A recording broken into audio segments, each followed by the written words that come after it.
Друзья, завершили монтаж очередной отопительной печи камина от компании Invicta. Называется она Шантель. Это чугунная печь-камин с таким вот черным дымоходом Tees Black идет на веранде.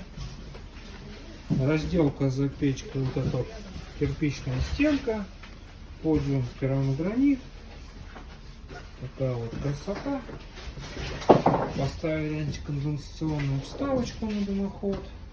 Ну и полностью черный дымоход идет туда и через кровлю. Такое вот интересное горение на ней. Так скажем, если немножечко придавить, то печка перейдет в режим медленного горения. Замедлилась. Красота.